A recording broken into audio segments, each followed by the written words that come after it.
राधे राधे दोस्तों, स्वागत है आपका साथ में। हम लोग पढ़ रहे हैं बीपीएससी पूर्वावलोकन 38 बीपीएससी 1992 से लेके और 71 बीपीएससी 2023 तक जितने भी प्रीलिम्स एग्जाम कराए हैं सारे सारे हम लोग कवर कर रहे हैं। चाहे वो यूपीएससी प्रीलिम्स एग्जाम हो, चाहे सीडीपीओ एग्जाम हो, चाहे बीपीएससी टीआरई 1, टीआरई 2, टीआरई 3 के एग्जाम, सारा का सारा हम लोग कंप्लीट करते हुए चल रहे हैं। जितने भी सारे बीपीएससी टीआरई 4.0 की तैयारी कर रहे हैं, अगर उन्होंने ये पूरी सीरीज कर ली तो ये मान लीजिए आपकी 60 से 70% जीके जीएस 70% आपकी यहीं से कवर हो जाएगी और 60 से 70 क्वेश्चन मान लीजिए आपके इसी से जो है कवर हो जाएंगे। तो जितने सारे चैनल नए हैं सबसे पहले चैनल को सब्सक्राइब कर लें, बेल आइकन को ऑन कर लें और वीडियो को लाइक भी कर दें और दोस्तों को शेयर करें, ज़्यादा से ज़्यादा दोस्तों को जोड़ें। जितने भी साथी जो है यूपीएससी टीआरई की तैयारी कर रहे हैं टीआरई 4.0 की, तो ज़्यादा से ज़्यादा अपने दोस्तों को शेयर करें वीडियो और ज़्यादा से ज़्यादा चैनल से जुड़ें। चलिए हम लोग जो है ज़्यादा बिना देरी करते हुए आज की क्लास हम लोग स्टार्ट करते हैं। चलिए आज का पहला प्रश्न है, पंचायती राज जो है सर्वप्रथम प्रवर्तित किया गया था तो राजस्थान में, यानी ये कहा गया है कि पंचायती राज व्यवस्था जो सबसे पहले जो है कहाँ लागू की गई थी, तो राजस्थान में लागू की गई थी। अगला प्रश्न है कि निम्नलिखित में कथनों पर जो है विचार कीजिए। तो कथन दिए गए हैं 73वें संविधान संशोधन के बाद विकेंद्रीकरण जो है किया गया था, तो विकेंद्रीकरण किया गया था। निर्णय लेने की शक्तियों का जो है विकेंद्रीकरण किया गया था, तो सही बात है। पूर्ण जो है व्यवस्था का किया गया था, ये भी बात सही है। न्यायिक की शक्तियों का किया गया था, नहीं किया गया था। प्रशासनिक शक्तियों का किया गया था, हाँ प्रशासनिक शक्तियों का किया गया था। अब जो है ऑप्शन पहला, दूसरा और चौथा सी में है, इसलिए आंसर जो है सी सही हो जाएगा। चलिए हम जो है इसकी व्याख्या भी देखते हैं। व्याख्या क्या कहती है कि पंचायती राज जो है लोकतांत्रिक केंद्रीय गणेश से अर्जित की गई एक व्यवस्था है। 73वें संविधान संशोधन अधिनियम 1992 द्वारा जो है संविधान के जो है भाग 9 में जो है 16 नए अनुच्छेद तथा 11वीं अनुसूची जोड़ी गई है। इसके तहत 32 विषय पंचायतों के अधिकार क्षेत्र में दिए गए हैं। उल्लेखनीय है कि 73वें संविधान संशोधन अधिनियम का जो है उद्देश्य प्रशासनिक जो है विकेंद्रीकरण है, न कि जो है न्यायिक विकेंद्रीकरण। इस व्यवस्था के जो है संवैधानिक जो है तौर पर अस्तित्व में आने के पश्चात भारत के जो है न्यायपालिका की जो स्वरूप में कोई अंतर नहीं आया है। इस प्रकार ये स्पष्ट है कि 73वें संविधान संशोधन अधिनियम न्यायिक विकेंद्रीकरण हेतु जो है विधि के आधार नहीं प्रदान करता है। इन विषयों में जो है कार्य करने और प्रशासनिक अधिकार भी प्रदान किए गए हैं। अगला प्रश्न हमारा है कि किस राज्य में पंचायती राज व्यवस्था नहीं है, तो इनमें सभी एरिया है, तो ऑप्शन जो है कौन सा होगा, ई सही हो जाएगा।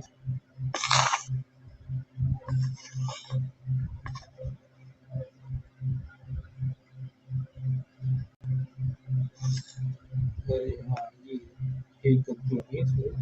देखते हैं, ये पूछा है कि नहीं है पंचायती राज। अच्छा, जो नागालैंड मिजोरम है इनमें जो है और मेघालय, ये ऐसे राज्य हैं जहाँ पे जो है पंचायती राज व्यवस्था नहीं है। केरल में है। ठीक है, चलिए हम एक बार सब व्याख्या देखते हैं तो समझ में आएगा। भारतीय संविधान के अनुच्छेद 243 से उपखंड डा के जो है खंड 2 के अनुसार पंचायती जो है पंचायत संबंधी प्रावधान जो है नागालैंड, मेघालय और मिजोरम तथा जो है मणिपुर राज्य ऐसे पूर्वोत्तर क्षेत्रों में जहाँ जिला परिषद जो है विद्यमान है लागू नहीं होगा। अतः जो है इसका प्रश्न ही सही होगा, यानी कि एक से हाँ, तो आंसर होगा एक से अधिक सही होगा, ये प्रश्न सही होगा। अगला प्रश्न है कि भारत में जो है महिलाओं के लिए जो है किस राजनीतिक संस्था में जो है स्थान आरक्षित है, तो इसमें है पंचायती राज व्यवस्था में है महिलाओं के लिए जो है राजनीतिक संस्थान में है स्थान आरक्षित है।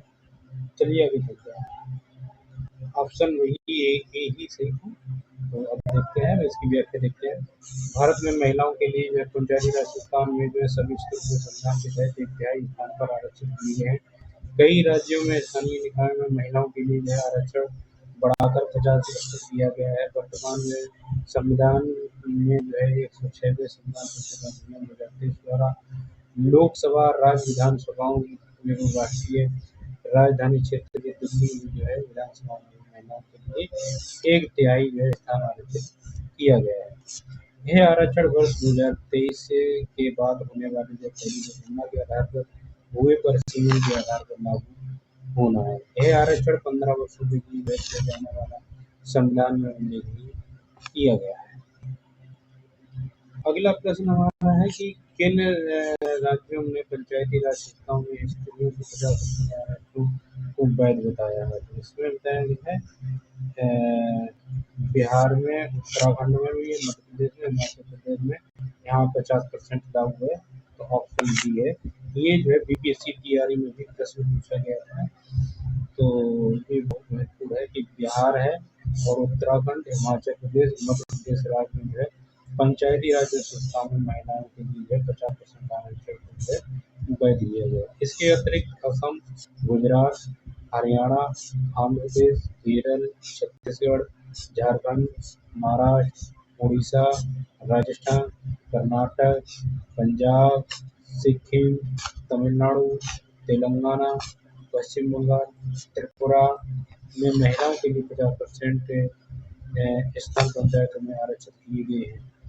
दादर एवं नगर हवेली तथा दमन एवं दीव जो है तथा लक्षद्वीप जो है राज्य क्षेत्रों में भी पंचायती राज संस्थाओं में 50% महिला आरक्षण का प्रावधान है। चलिए आगे चलते हैं। अगला प्रश्न है कि किन राज्यों ने जो है 2010 तक जो है स्थानीय निकाय में महिलाओं का जो है आरक्षण 50% कर दिया है। तो किसने कर दिया है? बिहार ने, मध्य प्रदेश और हिमाचल प्रदेश। चलिए आगे चलते हैं। अगला प्रश्न है कि 73वें संविधान संशोधन कानून की जो है वैधता शुरुआत किस संविधान संशोधन बिल से जो है हुई थी? तो 64वें संविधान संशोधन जो है बिल से। पंचायती राज संस्थाओं को जो है संवैधानिक दर्जा प्रदान करने वाले जो है 73वें संविधान संशोधन अधिनियम की वैधानिक जो है शुरुआत मूलतः जो है 64वें संविधान संशोधन बिल द्वारा हुई। इस बिल को जो है तत्कालीन प्रधानमंत्री जो है राजीव गांधी ने मई 1989 में लोकसभा में प्रस्तुत किया था। हालांकि जो है यह राज्यसभा में जो है पारित न होने के कारण व्यवगत हो गया था। तत्पश्चात 72वें संविधान संशोधन विधेयक 1991 संसद के जो दोनों सदनों द्वारा पारित होकर जो है 73वें संविधान संशोधन अधिनियम 1992 में जो है के रूप में अधिनियमित हुआ।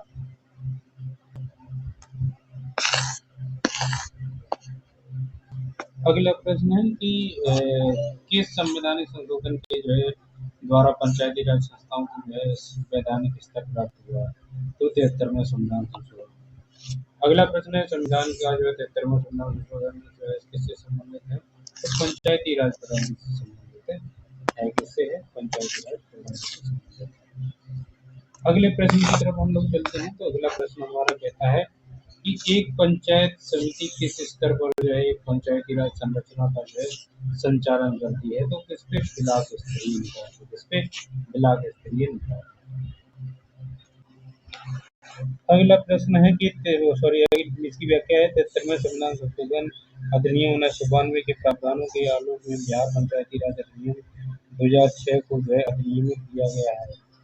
इसके जो है अधीन ग्राम स्तर पर जो है ग्राम पंचायत, प्रखंड स्तर पर जो है पंचायत समिति तथा जिला स्तर पर जो है जिला परिषद की गठित की गई। अगला प्रश्न है कि भारत में इसके जो है कौन सा जो है विषय पंचायती राज संस्थाओं की जो है समिति के अंतर्गत नहीं आता है? तो कौन सा? न्यायिक पुनरावलोकन। कौन सा? न्यायिक पुनरावलोकन। न्यायिक पुनरावलोकन पंचायती राज संस्थाओं की समितियों के अंतर्गत नहीं आता है। यह सर्वोच्च अदालत जो है उच्च न्यायालय की जो है शक्ति है। अगले प्रश्न की तरफ हम लोग चलते हैं। अगला प्रश्न हमारा कहता है कि पंचायतों की जो है वित्तीय स्थिति की समीक्षा के लिए जो है राज्य सरकार प्रत्येक 5 वर्षों में क्या गठित करती है? तो क्या है? वित्तीय आयोग। क्या है? वित्त आयोग। पंचायतों की वित्तीय स्थिति की जो है समीक्षा के लिए राज्यपाल प्रत्येक 5 वर्ष की समाप्ति पर वित्त आयोग का गठन करती है।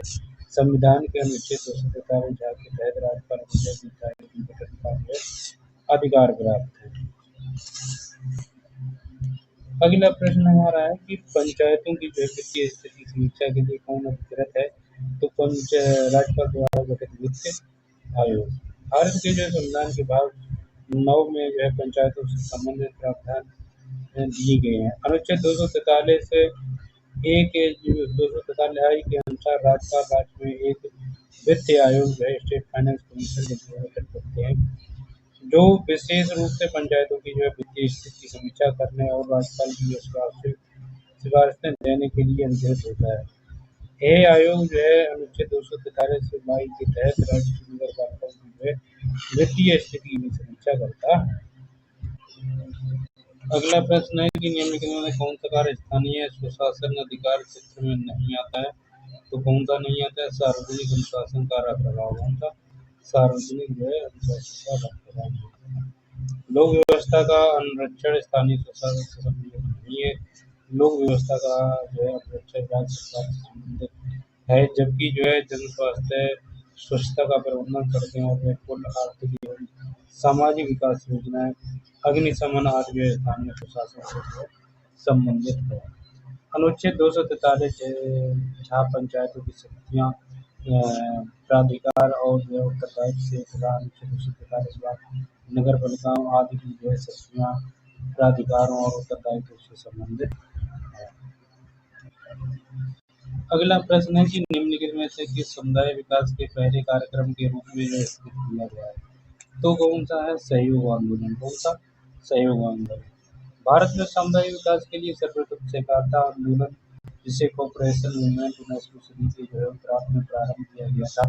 इसके लिए कोऑपरेटिव सोसाइटी एक्ट 1904 पारित किया गया। इस कार्यक्रम का मुख्य उद्देश्य सामुदायिक विकास कार्यक्रम का जो है सहयोग करना था। प्रश्न में जो है सहयोग आंदोलन शब्द का जो है प्रयोग हिंदी वर्जन में किया गया, जो गलत शब्द है। इसके लिए जो है अंग्रेजी में आयोग ने कोऑपरेशन मूवमेंट शब्द का प्रयोग किया। अगला प्रश्न हमारा है कि सूची दी गई है मिलान करने के लिए। सूची है तो सूची दी गई है। पहले में पंचायती राज समितियाँ दी गई हैं और उनका जो है वर्ष दिया गया है। अभी 3 इसमें है, चौथी नहीं है, लेकिन हम चौथी नहीं लिख देंगे, फिर हम लोग जो है आंसर लगाते हैं। अब देख लेते हैं, हमने 2 और लिखे हैं। इसमें टोटल 5 है, लेकिन इसके इस तरफ जो है इसमें 3 ही दी गई थी। एक जो है पहली जो है CH हेमंत राव, बी है SGB के राव, और C है अशोक मेहता, D है LM सिंघवी और E है बलवंत राय मेहता समिति। तो चलिए हम लोग जो है मिलान करते हैं। तो पहली की जो है पहली जो है वो CH हनुमंत राव, CH हनुमंत राव जो है समिति की जो है ये जो है 1984 की है, 1984। और GV के राव जो समिति है ये 1985 की है, 1985। बी का हो जाएगा ए, 1 नंबर, और ए का हो जाएगा 3। अब अगली है सी अशोक मेहता समिति। तो अशोक मेहता समिति आई थी 1978 में, कब आई थी? 1978 में। तो इसका मिलान ये हो जाएगा 1978 अशोक मेहता। ठीक है। उसके बाद LM सिंघवी, ये जो है कौन सी है? LM सिंघवी है, डी है LM सिंघवी। LM सिंघवी जो है इसकी है ये आई थी 1986 में। कब आई थी? 1986। जो बलवंत राय मेहता समिति है, जो त्रिस्तरीय जो है पंचायती राज प्रणाली, ये 1957। अब आप ऐसे समझिए। अब हम लोग इसको जो है उसमें देखेंगे, इसकी व्याख्या में तो आपको ठीक से समझ में आ जाएगा। इसमें ठीक से लिख नहीं पाया, लेकिन हमने बता दिया आपको, बोल के बता दिया है, समझ जाइएगा। चलिए हम व्याख्या भी देखेंगे, जिससे बेहतर समझ में आएगा। चलिए आगे चलते हैं। जो पंचायती राज से संबंधित प्रमुख जो समितियां थी, बलवंत राय मेहता समिति, ये देखिए 1957 में। बलवंत राय मेहता समिति कब की है? 1957 में आई थी। अशोक मेहता समिति कब आई थी? 1970-78 में आई थी। कब आई थी? 1970-78 में। GVK राव जो समिति थी ये कब की है? 1985 की है। वहीं LM सिंघवी समिति कब की है? 1986 की है। कब की है? 1986 की है। CH जो हनुमंता है ये राव समिति ये कब की है? 1984 की है। तथा PK जो है थुंगन समिति कब की है? 1988 की है। कब की है? 1988 की। GVK राव जो है 1985, LM Singhvi 1986, CH Hanumanta 1984, PK Thungon जो है 1988। अब आप समझ लीजिए पूरी है इसमें डिटेल में यह सही बता दिया है। चलिए आगे देखते हैं। कुछ वर्गों के लिए विशेष उत्पन्न किए गए थे उनके लिए हम लोग जो है हम देखते हैं किस वर्ग के लिए क्या उत्पन्न दिया गया था। इससे प्रश्न बनता है क्या प्रश्न है कि इंदिरा साहनी बनाम भारत संघ जो है मुकदमे में सर्वोच्च न्यायालय को जो है निर्णय के किस विषय से संबंधित है? तो किससे है? सरकारी नौकरियों में जो है अनपिछड़ा वर्ग का आरक्षण क्या है? सरकारी नौकरियों में अनपिछड़ा वर्ग को जो है आरक्षण से संबंधित। इसकी व्याख्या भी हम लोग देखते हैं। व्याख्या क्या कहती है? चलिए देखते हैं। इंदिरा साहनी बनाम भारत संघ जो है 1992 में सर्वोच्च न्यायालय की 9 सदस्यीय संविधान पीठ का जो है निर्णय सरकारी नौकरियों में अन्य पिछड़ा वर्ग OBC के आरक्षण से संबंधित है। इस ऐतिहासिक जो है निर्णय से में जो है सर्वोच्च न्यायालय ने मंडल आयोग की जो है रिपोर्ट के आधार पर जो है अन्य पिछड़ा वर्ग को जो है 27% आरक्षण देने की सरकार के जो है निर्णय को बरकरार रखा। इसके साथ ही ये निर्णय भी दिया कि अन्य पिछड़ा वर्ग के जो है क्रीमी या आर्थिक रूप से जो है सशक्त भाग को जो है इसके दायरे से बाहर रखा जाना चाहिए। इसके साथ ही जो है सर्वोच्च न्यायालय ने यह भी निर्णय निर्धारित किया कि जो है अनुच्छेद 54 की धारा 4 और जो है 16 की धारा 64 के तहत प्रदत्त जो है कुल आरक्षण 50% की सीमा से जो है अधिक नहीं होना चाहिए। चलिए अगले प्रश्न की तरफ हम लोग चलते हैं। अगला प्रश्न है कि 14 अगस्त 2007 को संसद द्वारा जो है भारतीय संविधान में संशोधन के उपरांत अब अनुसूचित जाति की जो सूची में अनुसूचित जातियों की संख्या कितनी हो गई है? तो ये 1206 हो गई है। कितनी हो गई है? 1206। व्याख्या देखते हैं हम लोग। प्रश्न काल में जो है अनुसूचित जातियों की संख्या 1206 थी। वर्तमान में जो है 15 फरवरी 2024 तक अनुसूचित जाति की सूची में शामिल कुल जातियों का जाति समूह जो है क्रमांक कितना हो गया है? 1257। अगला प्रश्न है कि पिछड़ी जाति आयोग के जो है प्रथम सभापति कौन थे? तो काका जो है साहेब कालेकर। काका साहेब कालेकर। भारत के संविधान के अनुच्छेद 340 के तहत भारत के जो है राष्ट्रपति के आदेश द्वारा प्रथम अखिल भारतीय पिछड़ी जाति आयोग का जो है गठन जनवरी 1953 में हुआ था। इस आयोग के अध्यक्ष काका साहेब कालेकर थे। अगला प्रश्न है हमारा, किसी समुदाय को जो है अनुसूचित जातियों के रूप में घोषित करने के लिए आवश्यक विशिष्टताएं हैं। तो क्या है आवश्यक विशिष्टताएं? तो इसमें है आदिम लक्षणों के संकेत, विशिष्ट संस्कृत, बड़े पैमाने पर जो है समुदाय के जो है साथ संपर्क में जो है शर्म, पिछड़ापन एवं भौतिक अनुवाद, यानी कि ये सभी के सभी सही हैं। किसी भी समुदाय को अनुसूचित जाति के रूप में घोषित करने के लिए जो आवश्यक विशेषताएं हैं आदिम लक्षणों के संकेत, विशेष संस्कृति, बड़े पैमाने पर समुदाय के साथ संपर्क में शर्म, पिछड़ापन एवं भौतिक अनुवाद, ये सारे सारे जो है अनुसूचित जनजाति जो है ST और करने के लिए आवश्यक विशेषता है। अब हमारा आ गया है मिसलेनियस, विविध। तो अब हम इससे देखते हैं क्या होगा प्रश्न देखते हैं। पहला प्रश्न है भारत में जो है चलित न्यायालय मोबाइल जो है कोर्ट इसका जो है मानस पुत्र है। इसका मानस पुत्र है डॉक्टर APJ अब्दुल कलाम। इसका है भारत में चलित न्यायालय जो मोबाइल कोर्ट है इसका मानस पुत्र क्या है? Doctor APJ Abdul Kalam. भारत में जो है चलित न्यायालयों की जो सर्वप्रथम परिकल्पना डॉक्टर APJ अब्दुल कलाम ने की थी। इसलिए जो है चलित न्यायालय को इनका जो है मानस सूत्र कहा जाता है। 4 अगस्त 2007 को हरियाणा के वर्धमान नूंह जिले तत्काल मेवात में स्थित है पुल्हाना में देश की जो है पहली मोबाइल चलित न्याय अदालत का उद्घाटन किया गया। इसका जो है शुभारंभ जो भारत के तत्कालीन मुख्य न्यायाधीश KG बालकृष्णन ने किया। इसका उद्देश्य जो है सुदूर एवं पिछड़े इलाकों तक जो है न्यायिक व्यवस्था का जो है लाभ पहुंचाना है। अगला प्रश्न है जनहित याचिकाओं की जो है धारणा किस देश से उत्पन्न हुई है? तो किससे हुई है? अमेरिकी गणराज्य की USA से उत्पन्न हुई।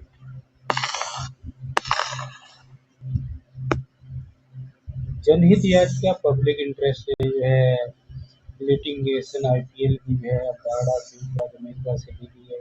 जनहित याचिका IPL मानव अधिकारों और समानता को आगे बढ़ाने व्यापारी व्यवसाय की चिंता के मुद्दों को उठाने के लिए दायर की जाती है। भारत में जस्टिस PN भगवती को जनहित याचिका की अध्ययन माना जाता है। अगला प्रश्न है किस राज्य में पहला लोकायुक्त स्थापित हुआ था? तो ये कहाँ हुआ था? महाराष्ट्र। कहाँ हुआ? महाराष्ट्र।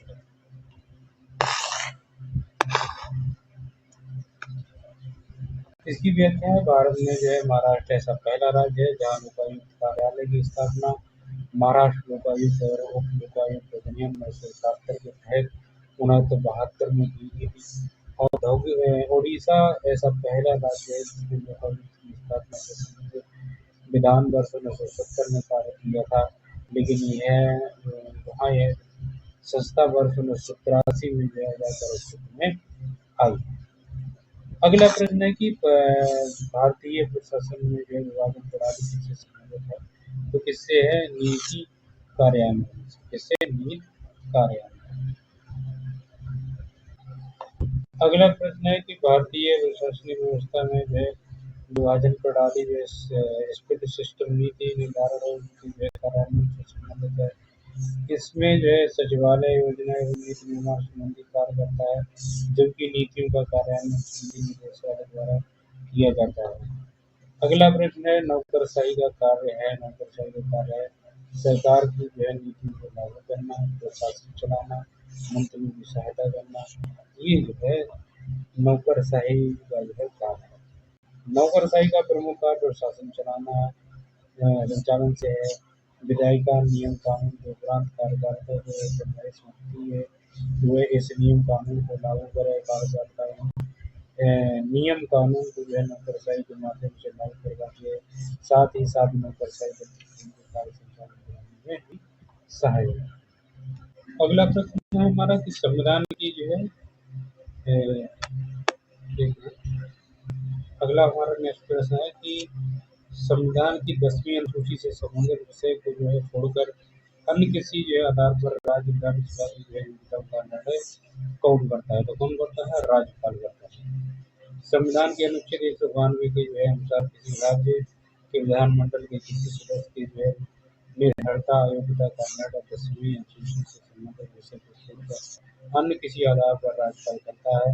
हालांकि इस चक्कर में निर्वाचन आयोग की जो राय के अनुसार कार्य करता है। किंतु यदि 10वीं अनुसूची दल के आधार पर के तहत किसी सदस्य की जो है निर्भरता का अगर प्रश्न उठे तो विधानसभा के मामले में अध्यक्ष और विधान परिषद के मामले में फैसला करेगा। अगला प्रश्न है कि संविधान सभा द्वारा भारतीय राष्ट्रीय ध्वज किस तिथि को उठाया गया था? तो 22 जुलाई 1947 को। डी ऑप्शन है।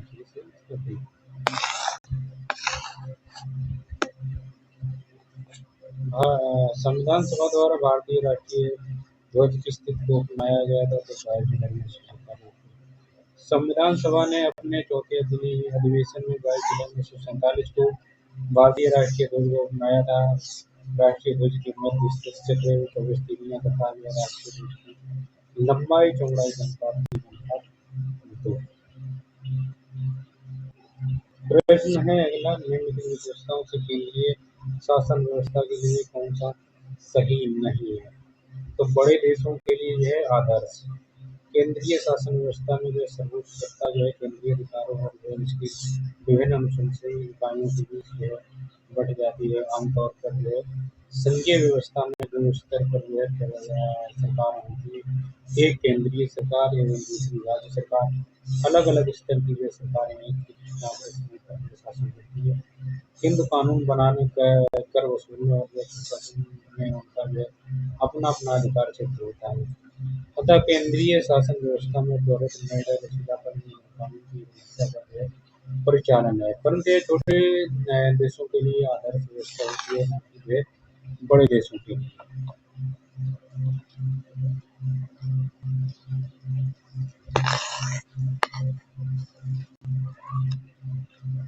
अगला प्रश्न है हमारा कि राष्ट्रीय सुरक्षा समिति का प्रावधान प्रधान होता है, कौन होता है? प्रधानमंत्री होता है। सुरक्षा संबंधी जो है मंत्रिमंडल समिति के प्रधान का अध्यक्ष प्रधानमंत्री होते हैं। कौन होते हैं? प्रधानमंत्री। न्यायमूर्ति जे.एस. वर्मा कमेटी की जो है रिपोर्ट 2013 से संबंधित है। किससे संबंधित है? 2013 से। कौन सा? महिलाओं के जो है युद्ध अपराध से संबंधित कानून में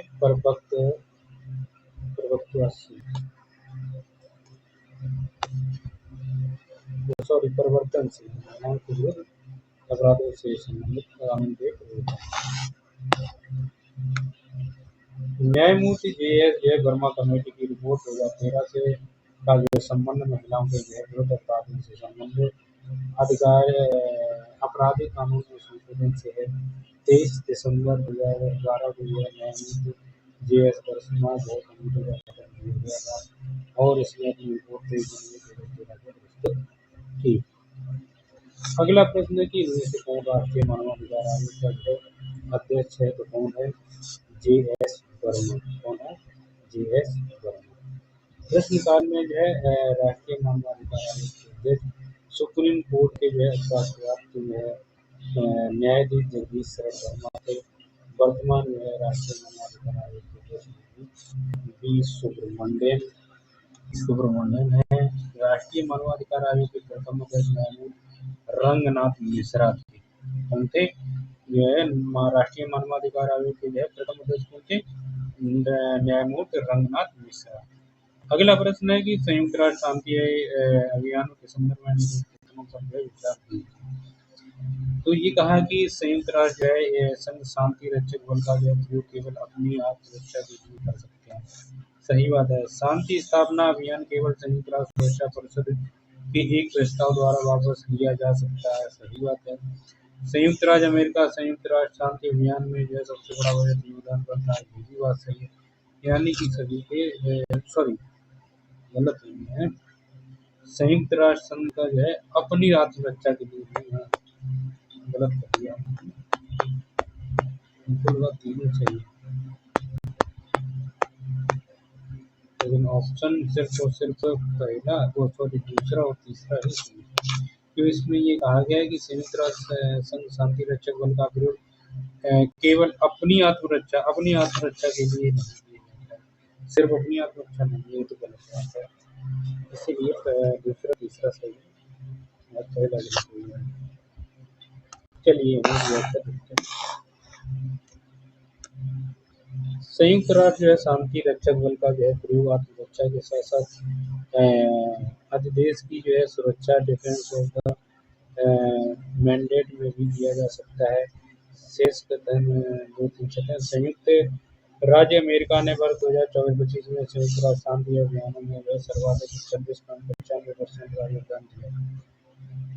अगला जो है क्या है? संयुक्त राष्ट्र शांति अभियानों के संदर्भ में निम्नलिखित कथनों पर विचार करें। तो क्या क्या कथन है देखते हैं। चलिए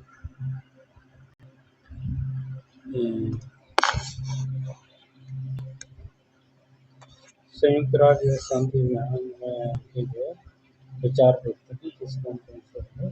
संयुक्त राष्ट्र शांति रक्षक बल का प्रयोग केवल अपनी आत्मरक्षा के लिए, ये तो रिपीट लग रहा है, सेम क्वेश्चन है। तो ये वाला गलत था। शांति बाकी दूसरा तीसरा सही था।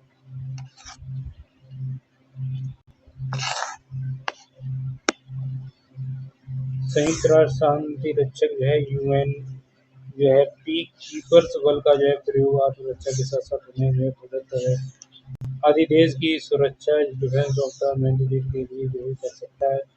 शेष कथन 2-3 संयुक्त राष्ट्र का जो है शांति स्थापना अभियान संयुक्त राष्ट्र सुरक्षा परिषद द्वारा अपनाए गए जो है तत्संबंधी प्रस्ताव के द्वारा ही प्रारंभ किया जा सकता है। इस प्रस्ताव के तहत दिए गए जो है अधिदेश के आधार पर ही संयुक्त राष्ट्र में जो है कि शांति स्थापना अभियान की तैनाती होती है। साथ ही सुरक्षा परिषद के जो है प्रस्ताव के जो है द्वारा ही शांति स्थापना अभियान की अवधि अवधि बढ़ाई जा सकती है अथवा उससे जो है वापस लिया जा सकता है। इसके अतिरिक्त जो है संयुक्त राज्य अमेरिका संयुक्त राष्ट्र शांति अभियान में जो है सबसे बड़ा योगदान करता है। संयुक्त राज्य अमेरिका ने वर्ष 24-25 में संयुक्त राष्ट्र शांति अभियान में सर्वाधिक 26.9% योगदान दिया था। अगला प्रश्न है सैयद अकबरुद्दीन ने जो से पहले यह संयुक्त राष्ट्र में जो है भारत का स्थायी प्रतिनिधि कौन था? तो कौन था? अशोक कुमार मुखर्जी। कौन थे? अशोक कुमार मुखर्जी।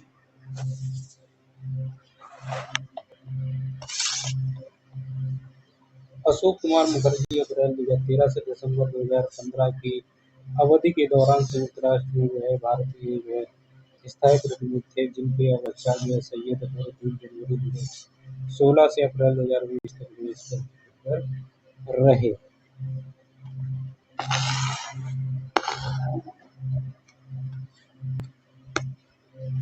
वर्तमान में संयुक्त राष्ट्र में जो भारत की स्थायी प्रतिनिधि पार्वथा नेमी हरीश सितंबर 2024 से है। इनके पूर्व रुचिरा कंबोज अगस्त 2022 से मई 2024 तक संयुक्त राष्ट्र में जो भारत की स्थायी प्रतिनिधि। अगला प्रश्न है यूएन में जो है भारत का स्थायी प्रतिनिधि कौन है? तो यूएस में जो है टी.एस. तिरुमूर्ति। कौन है? टी.एस. संयुक्त राष्ट्र में जो है भारत की तरफ से जो है स्थायी प्रतिनिधि के रूप में मई 2020 में टी.एस. तिरुमूर्ति कार्यरत थे। 21 जून 2022 को जो है केंद्रीय सरकार द्वारा भारतीय विदेश सेवा की जो है वरिष्ठ अधिकारी रुचिरा कंबोज जो है संयुक्त राष्ट्र में भारत की स्थायी प्रतिनिधि नियुक्त की गई थी। अगस्त 2024 को इस पद पर जो है प्रवर्तनीय हरीश की नियुक्ति किया गया है। 1 सितंबर 2024 को उन्होंने जो संयुक्त राष्ट्र में जो है भारत के स्थायी प्रतिनिधि में पदभार ग्रहण किया। अगला प्रश्न है कि अंतर्राष्ट्रीय न्यायालय का मुख्यालय द हेग में कहाँ पे? द हेग में। अंतर्राष्ट्रीय न्यायालय नीदरलैंड हालैंड कहते हैं कि द हेग में स्थापित है। इसकी स्थापना संयुक्त राष्ट्र चार्टर के तहत 1945 में की गई थी। इसने अप्रैल 1946 से कार्य करना प्रारंभ किया। अंतर्राष्ट्रीय न्यायालय का मुख्यालय राष्ट्र संघ 6 प्रधान अंगों के में एकमात्र ऐसा जो है न्यूयॉर्क के बाहर स्थित है। अगला प्रश्न है कि संयुक्त राष्ट्र संघ के जो है सेक्रेटरी जनरल कौन थे? तो कोफी अन्नान। सेक्रेटरी जनरल अथवा महासचिव संयुक्त राष्ट्र संघ के जो है अंगों में से एक सचिवालय का प्रधान होता है। महासचिव संयुक्त राष्ट्र का जो प्रवक्ता एवं मुख्य प्रशासनिक अधिकारी होता है। अफ्रीकी देश घाना में जो है नागरिक कोफी अन्नान 1 जनवरी 1997 से 31 दिसंबर 2006 तक जो है संयुक्त राष्ट्र संघ के सेक्रेटरी जनरल थे। वर्तमान में एंटोनियो गुतेरेस संयुक्त राष्ट्र संघ में महासचिव हैं। अगला प्रश्न है संयुक्त राष्ट्र संघ के जो महासचिव कौन है? तो कोफी अन्नान। कौन है? Kofi Annan.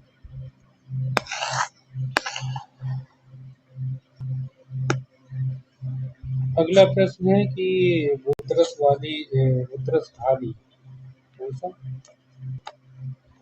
बुतरस घाली संयुक्त राष्ट्र संघ के जो है नए महासचिव कहाँ के हैं? कहाँ के हैं? मिस्र के। ये सन 1992 की बात है। होता है 1992 जनवरी 1992 से दिसंबर 1992 तक संयुक्त राष्ट्र के जो महासचिव रहे।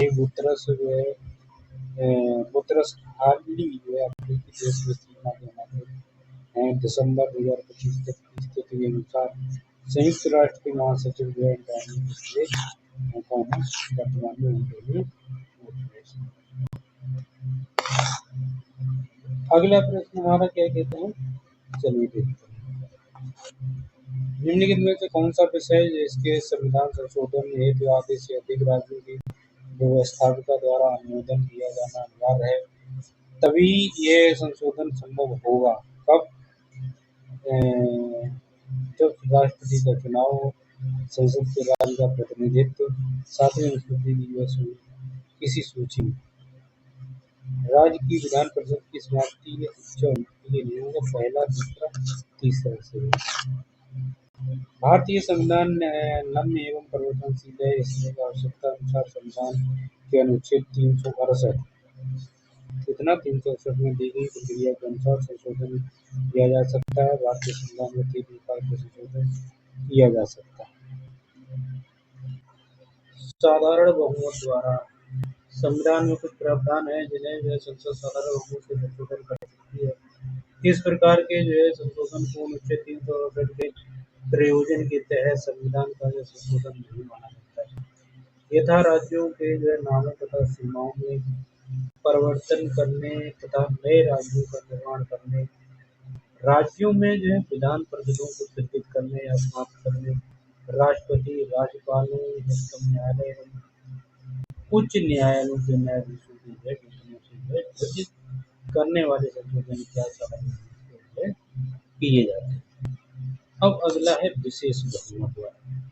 अनुच्छेद 368 की धारा 2 की प्रक्रिया के तहत संसद अपने प्रत्येक सदन के विशेष बहुमत कुल सदस्य संख्या के बहुमत और राष्ट्रपति एवं मत देने वाले सदस्यों की 2/3 बहुमत से पारित कर संविधान के अधिकांश अनुच्छेदों में संशोधन कर सकती है।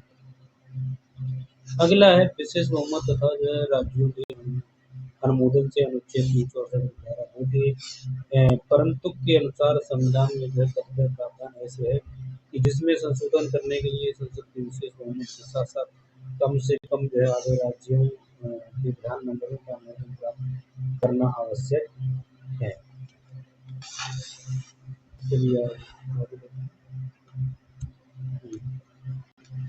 यदि राष्ट्रपति का निर्वाचन एवं उसकी प्रक्रिया संघ तथा राज्यों की कार्यपालिका शक्ति का विस्तार, उच्चतम न्यायालय तथा उच्च न्यायालय संबंधी प्रावधान, संसद में राज्यों का प्रतिनिधित्व, संविधान संसद की शक्ति और उसकी प्रक्रिया संघ और राज्यों के मध्य विधायी शक्तियों का विभाजन तथा सातवीं अनुसूची में वर्णित अनुसूचियों की प्रविष्टि, माल और सेवा कर जीएसटी संबंधी अनुच्छेद 279 इत्यादि।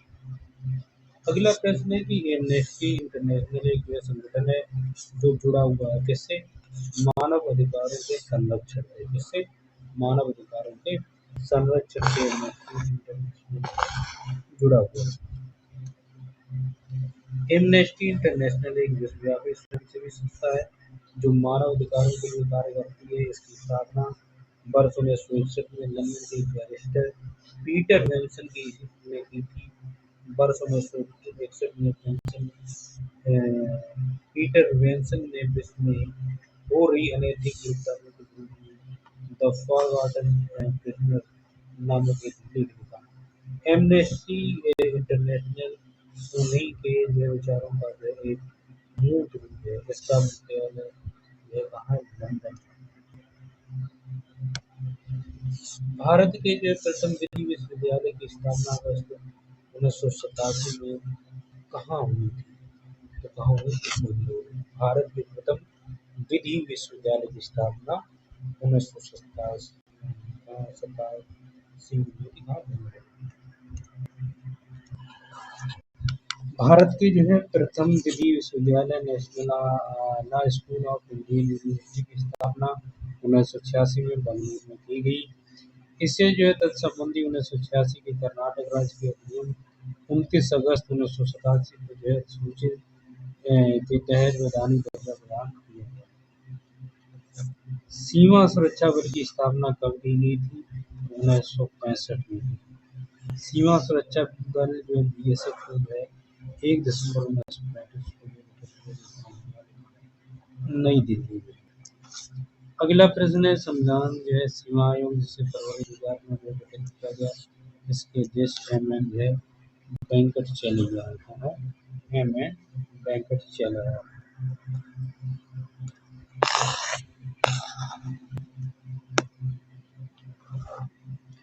संविधान जो है समीक्षा आयोग का गठन फरवरी 2000 में किया गया था। आयोग के अध्यक्ष जस्टिस ए.एन. वेंकटेश्वरैया थे। आयोग ने अपनी अंतिम रिपोर्ट 31 मार्च 2002 को जो है पेश की। अगला प्रश्न है, स्वतंत्र भारत के प्रथम विधि आयोग के अध्यक्ष कौन थे? तो श्री एम सी सेतलवाल। कौन? Shri M C Setalvad. वर्ष 1955 में स्वतंत्र भारत के प्रथम विधि आयोग का गठन किया गया था। एम सी सेतलवाल जो है या सीतलवाड़ को जो प्रथम विधि आयोग का अध्यक्ष नियुक्त किया गया था। अगला प्रश्न है कि राज्य लोक सेवा आयोग का अध्यक्ष किसके द्वारा नियुक्त किया जाता है? तो किसके द्वारा किया जाता है? राज्य के राज्यपाल द्वारा जो है नियुक्त किया जाता है। राज्य लोक सेवा आयोग के अध्यक्ष की नियुक्ति राज्य के राज्यपाल द्वारा की जाती है। युद्ध में हटाने का जो अधिकार राष्ट्रपति की जो है राष्ट्रपति में उन्हें इसी आधार पर हटा सकते हैं जिन्हें जो आधारों पर सभी लोक सेवा आयोग के अध्यक्ष सदस्यों को हटाया जाता है। गौरव तलब है कि भारतीय संविधान के जो है भाग 14 के अनुच्छेद 315 से 323 तक राज्य लोक सेवा आयोग की स्वतंत्रता, शक्तियों के अलावा इसके गठन, सदस्यों की नियुक्ति एवं बर्खास्तगी इत्यादि का जो है उल्लेख है। अगला प्रश्न है, दक्षिण अफ्रीका की जो है नई संसद में राष्ट्रीय सभा और सीनेट की जो है क्रमशः शक्ति क्या है? तो 400 से 90। 400 रेशियो 90। अगला जो है इसकी व्याख्या है, दक्षिण अफ्रीका की नई संसद राष्ट्रीय सभा तथा राष्ट्रीय प्रांतीय परिषद की शक्ति 400:90 है। जहाँ तक है कि राष्ट्रीय प्रांतीय परिषद को पहले सीनेट के रूप में जाना जाता था। वर्ष 1997 में सीनेट के स्थान पर जो है राष्ट्रीय प्रांतीय परिषद का गठन किया गया। अतः सीनेट का जो है तात्पर्य राष्ट्रीय प्रांतीय परिषद के से लेने पर सही विकल्प जो है नहीं हुआ।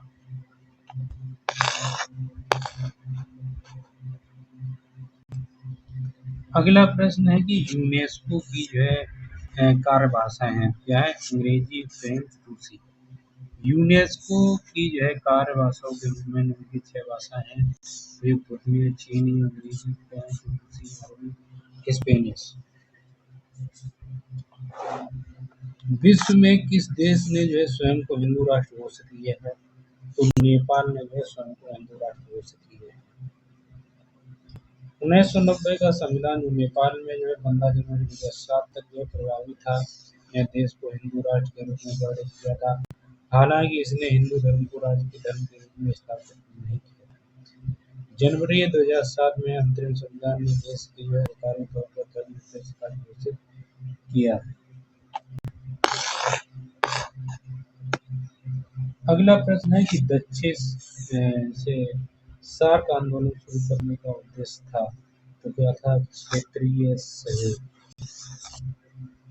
8 दिसंबर 1985 को स्थापित दक्षिण एशियाई क्षेत्रीय सहयोग संगठन दक्षिण South Asian Association for Regional Cooperation SAARC का जो मुख्य उद्देश्य है क्षेत्रीय सहयोग को बढ़ावा देना है।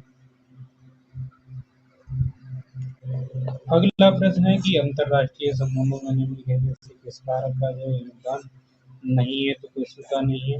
आक्रामक जो है राष्ट्रवाद की भावना। आक्रामक राष्ट्रवाद की भावना अंतरराष्ट्रीय संबंधों में बाधक है।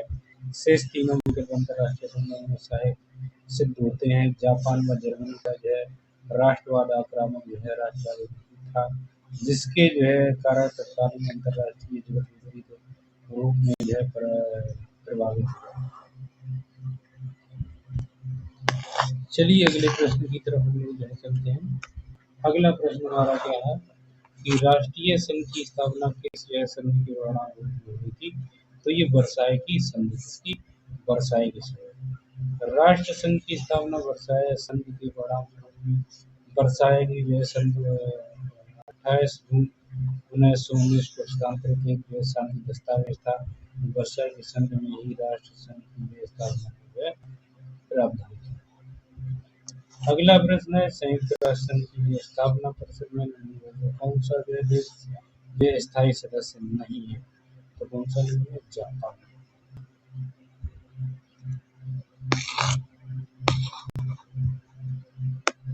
देखिए क्या कहती है कि संयुक्त राष्ट्र संघ की जो है सुरक्षा परिषद में 5 देश जो है संयुक्त राज्य अमेरिका, ब्रिटेन, जिसे यूके कहते हैं, फ्रांस है, रूस है, चीन की जो है स्थायी सदस्य हैं। 15 सदस्यीय सुरक्षा परिषद से सदस्य अस्थायी सदस्य क्षेत्र का चुनाव 2 वर्ष के लिए होता है। वर्ष 2024-27 के लिए है बेहतरीन कोलंबिया, डीआर कांगो है, लाटविया तथा लाइबेरिया की वजह से इनका सुरक्षा परिषद का अस्थायी सदस्य है। अगला प्रश्न है, इन देशों में से कौन सा देश संयुक्त राष्ट्र सुरक्षा परिषद का जो है अस्थायी सदस्य नहीं है? तो कौन सा नहीं है? जर्मनी है। कौन सा नहीं है? जर्मनी। निम्नलिखित में से कौन सा संयुक्त राष्ट्र की जो सुरक्षा परिषद का अस्थायी सदस्य नहीं है? तो कौन सा नहीं है? जर्मनी है।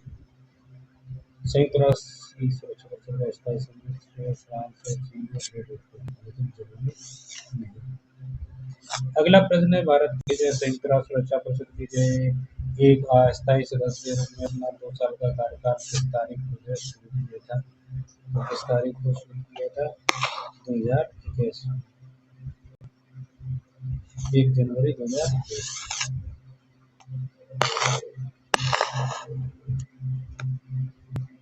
संयुक्त राष्ट्र महासभा के जो 74वें सत्र के दौरान हुए चुनाव में भारत को जो वर्ष 2021 और 22 की गैर स्थायी सदस्यता के लिए चुना गया। भारत में का जो 2 वर्षीय यह कार्यकाल 1 जनवरी 2021 से जो है प्रारंभ हुआ। सुरक्षा परिषद में कुल 15 सदस्य होते हैं, जिनमें से 5 स्थायी और 10 गैर स्थायी सदस्य होते हैं। अगला प्रश्न है, ऑपरेशन बरगा में जो भारत की मूल राज्यों की सरकारों के लिए देश में जो है संधारण प्राप्त किया था, जिसका पश्चिम बंगाल में राज्य सरकार।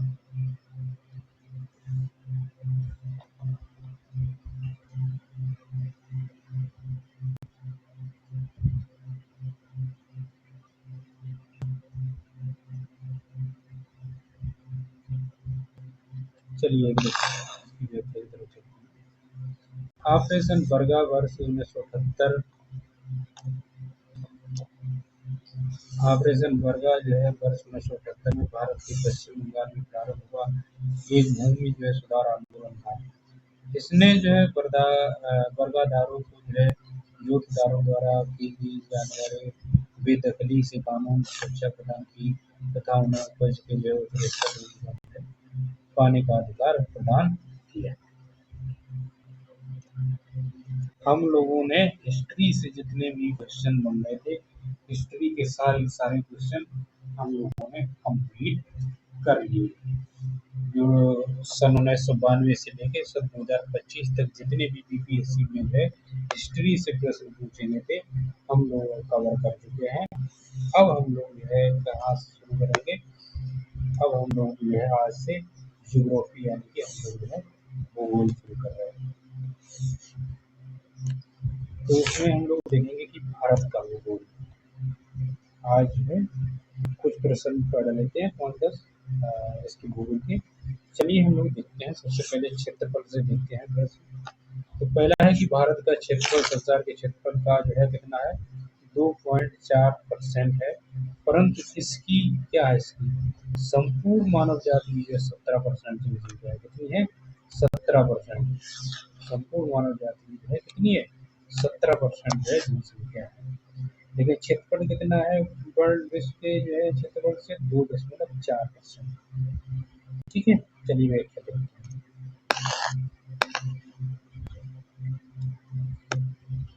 प्रश्नकाल के दौरान उत्तर मिसी है। भारत का क्षेत्रफल जो है 32,87,469 वर्ग किलोमीटर है, जो संसार के समस्त स्थलीय क्षेत्रफल का लगभग 2.4% है।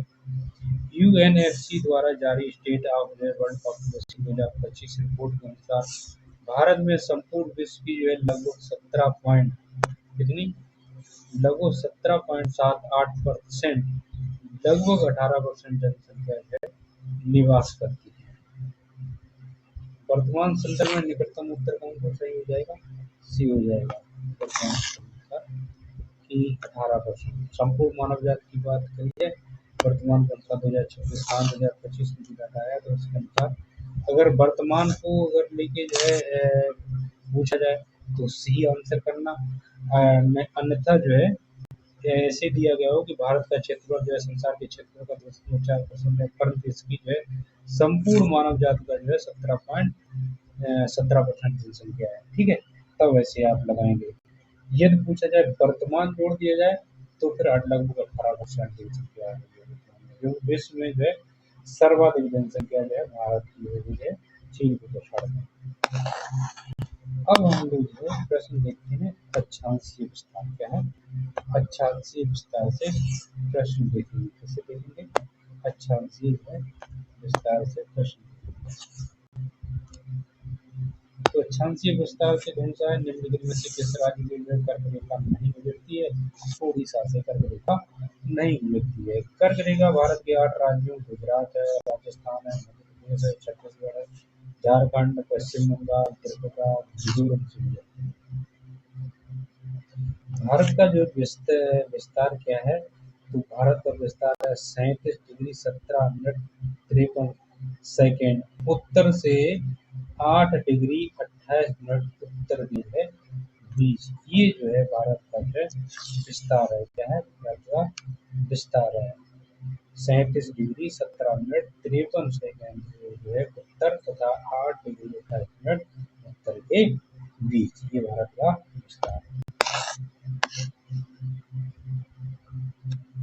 चलिए देखते हैं, भारत की मुख्य भूमिका जो विस्तार उत्तरी एवं पूर्वी गोलार्ध में 8 डिग्री 4 मिनट उत्तर से 37 डिग्री 6 मिनट उत्तरी तथा 68 डिग्री 7 मिनट पूर्वी से जो है 97 डिग्री 25 मिनट पूर्वी के साथ कर्क रेखा भारत के लगभग बीचों बीच से होकर गुजरती है तथा स्पष्ट है कि कोई सॉरी गलत कर दिया हम लोगों ने, विकल्प डी होगा हम लोगों ने गलत कर दिया, सॉरी सॉरी सॉरी।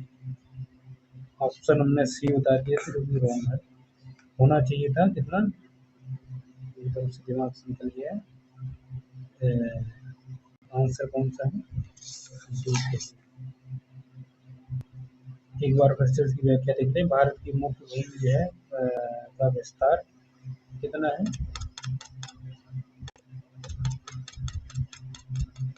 एक बार फिर से देखते हैं। भारत की जो है मुख्य भूमि का विस्तार जो है उत्तरी एवं पूर्वी गोलार्ध में 8 डिग्री 4 मिनट उत्तर से 37 डिग्री 6 मिनट उत्तरी अक्षांश तथा 68 डिग्री 7 मिनट पूर्व से 97 डिग्री 25 मिनट जो है पूर्वी देशांतर के मध्य है। कर्क रेखा भारत के जो है लगभग बीचों बीच से होकर गुजरती है था, इनमें से कोई विकल्प सही नहीं है। अगला प्रश्न है हमारा, निम्नलिखित नगरों में से कौन सा नगर जो है कर्क रेखा के उत्तर में अवस्थित है, तो कौन सा है, आइजोल। दिए गए नगरों में आइजोल मिजोरम नगर कर्क रेखा के उत्तर में स्थित है। जो आइजोल है वो कर्क रेखा के जो है उत्तर में स्थित है, जबकि भोपाल मध्य प्रदेश एवं रांची झारखंड की कर्क रेखा के दक्षिण में स्थित है। उत्तर में जो है कर्क रेखा के उत्तर में कौन सा स्थित है, तो मिजोरम जो है कर्क रेखा के उत्तर में है, और भोपाल जो है मध्य प्रदेश, रांची झारखंड और ये जो है कर्क रेखा के दक्षिण में स्थित है। अब हम लोग जो है मानक समय भी देख लेते हैं। ग्रीनविच जो है माध्यम समय GMT जो है भारतीय मानक समय IST जो है कितना आगे रहता है, 5.5 घंटे का है।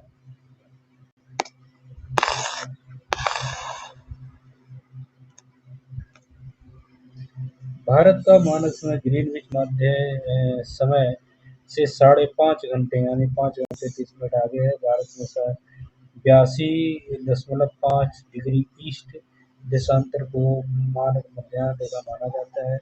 मध्याह्न रेखा पर जो है स्थानीय समय पूरे देश के लिए मानक समय के रूप में जो जाना जाता है। प्रधान मध्याह्न रेखा 0 डिग्री है और ग्रीनविच रेखा के रूप में मानी जाती है। यह लंदन के पास जो ग्रीनविच से होकर गुजरती है। अगला प्रश्न है कि किस जो है रेखांश पर भारतीय महासागर अपनाया जाता है, तो 82.5 डिग्री पूर्व।